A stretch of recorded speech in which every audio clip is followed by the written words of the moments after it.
Good morning students. मैं doctor Sushma रानी, राजकीय महाविद्यालय फरीदाबाद। आज का जो मेरा टॉपिक है वो है आधुनिक भारत का इतिहास।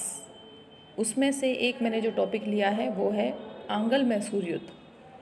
आंगल मीन्स अंग्रेज और मैसूर के राजा के बीच, अंग्रेज और मैसूर के राजा के बीच जो युद्ध लड़े गए उन्हें आंगल मैसूर युद्ध के नाम से जाना जाता है। भारत के इतिहास में कुल 4 आंगल मैसूर युद्ध लड़े गए थे, जिनका टाइम पीरियड रहा 1767 से 1799 के बीच। इसके पीछे कुछ कारण थे, जैसे हैदर अली का जो उत्कर्ष है, या फिर ये कहें कि हैदर अली की जो बढ़ती हुई शक्तियां हैं वो अंग्रेज़ों को रास नहीं आ रही थी। दूसरा, अंग्रेज़ों और हैदर अली के बीच एक और जो कारण रहा वो था कि दोनों ही अपने अधिकार क्षेत्र में वृद्धि करना चाहते थे। तीसरा, अंग्रेज़ों ने मराठों तथा हैदराबाद के निज़ाम को अपने साथ मिला लिया था। हैदर अली अंग्रेज़ों के कट्टर विरोधी फ्रांसीसियों की ओर अधिक आकर्षित था। हैदर अली अपनी नौसेना बनाना चाहता था, जिसके लिए उसने अपनी सीमाओं का विस्तार समुद्र तट तक करने का प्रयास किया।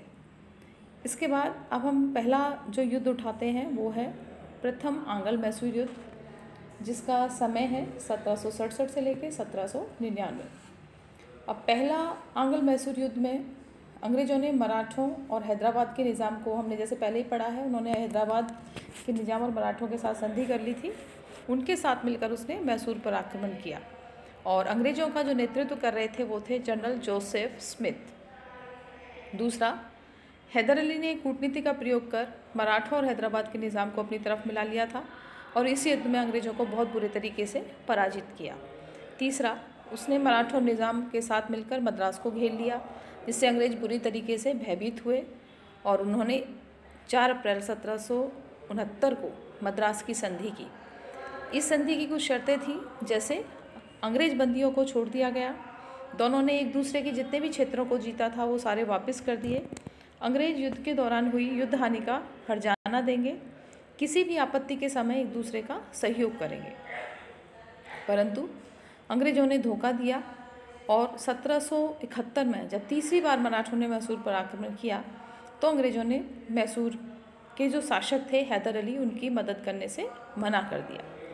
फिर आता है हमारा दूसरा आंगल मैसूर युद्ध 1780 से 1784। प्रथम युद्ध की संधि, जो मद्रास की संधि हुई थी, वो केवल एक नाम मात्र की थी। संधि के बावजूद भी अभी तक भी अंग्रेज़ों और हैदर अली के जो रिलेशंस थे वो अच्छे नहीं थे। अंग्रेज़ों को केवल अपना काम निकालना था, इसलिए उन्होंने ये संधि की। दूसरा, 1773 में गवर्नर जनरल का पद शुरू हो गया था। 1780 के दौरान बंगाल का गवर्नर जनरल वारेन हेस्टिंग बनकर आया। इस युद्ध में हैदर अली ने मराठों और हैदराबाद के निज़ाम के साथ मिलकर अंग्रेजी सेना के साथ युद्ध किया। अंग्रेज कर्नल बैली को हराया, कर्नाटक की राजधानी अकाट पर अधिकार किया, लेकिन 7 दिसंबर 1782 को हैदर अली की मृत्यु हो गई। इसके बाद मैसूर की गद्दी पर उसका बेटा टीपू सुल्तान बैठा और उसने युद्ध को जारी रखा। मार्च 1784 में टीपू सुल्तान ने अंग्रेज़ों के साथ मंगलौर की संधि की और दूसरा आंगल मैसूर युद्ध का अंत किया। इसके बाद हमारा आता है तीसरा आंगल मैसूर युद्ध 1790 से 1792। अंग्रेज़ों की शासन नीति के अनुसार युद्ध के बाद होने वाली संधियां अगले कार्यक्रम से पहले का आरंभ अपने आप कर देती हैं। अंग्रेज़ों ने इसी नीयत से मंगलौर की संधि की थी। 1790 में लॉर्ड कॉर्नवालिस ने मराठों ने जो हैदराबाद के निज़ाम थे उनके साथ मिलकर एक संगठन मिलाया। इस संगठन का टारगेट था टीपू सुल्तान को हराना। 1792 को लॉर्ड कॉर्नवालिस के नेतृत्व में अंग्रेजी सेना ने बेल्लौर, अम्बूर और बंगलौर को जीता, श्रीरंगापट्टनम को घेर लिया। टीपू सुल्तान ने इसका विरोध करते हुए युद्ध को जारी रखा और लेकिन जब उसने देखा कि युद्ध में जीत हासिल करना असंभव है तो उसने संधि कर ली। इसे इतिहास में श्रीरंगपट्टनम के नाम से जाना जाता है, जिससे तीसरा आंगल मैसूर युद्ध समाप्त हुआ। यह संधि 1792 में हुई। टीपू सुल्तान को अपने प्रदेश का आधा भाग अंग्रेज़ों और उसके साथियों को देना पड़ा, साथ में 3 करोड़ रुपए युद्ध के हर्जाने के रूप में भरने पड़े। श्रीरंगपट्टनम वर्तमान में कर्नाटक में स्थित है। इस समय बंगाल का गवर्नर जनरल लॉर्ड कॉर्नवालिस था। इसी के नेतृत्व में ये युद्ध लड़ा गया और लॉर्ड कॉर्नवालिस ने अपने शब्दों में इस युद्ध की विजय को कुछ इस तरह से बोला है, हमने अपने शत्रु को लगभग पंगु बना दिया है, इसके साथ ही अपने सहयोगियों को और शक्तिशाली नहीं बनने दिया। 1796 में टीपू सुल्तान ने नौसेना का गठन किया। इसी वर्ष टीपू सुल्तान ने कई नई राइफलों की फैक्ट्री व फ्रांसीसी दूतावास भी स्थापित किए। इसके बाद आया चौथा आंग्ल मैसूर युद्ध 1799।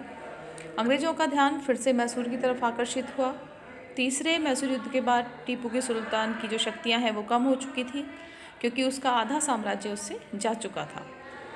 अंग्रेजों और टीपू सुल्तान के मध्य संधि भी हो चुकी थी, परंतु टीपू सुल्तान अपनी पराजय को कभी नहीं भूला था। वो अंग्रेजों से बदला लेना चाहता था।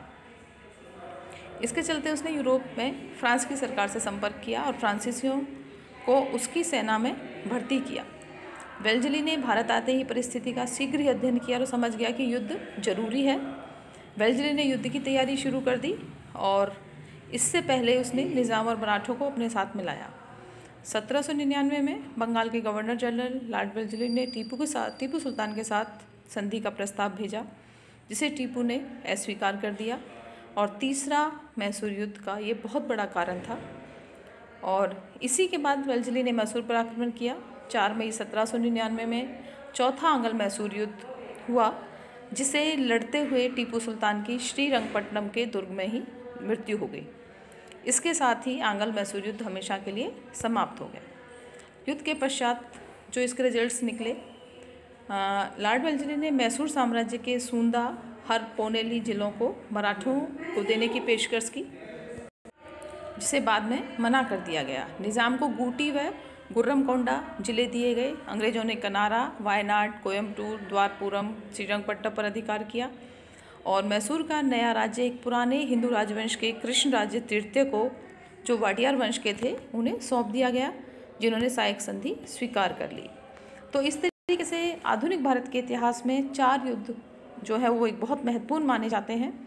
इन 4 युद्धों के बाद पूरे तरीके से अंग्रेजों का मैसूर पर अधिकार हो गया 1799 ईस्वी में, और वाडियार वंश के शासक को वहाँ का शासन देकर उसे ज़बरदस्ती उसे सायक संधि एक्सेप्ट कराई गई।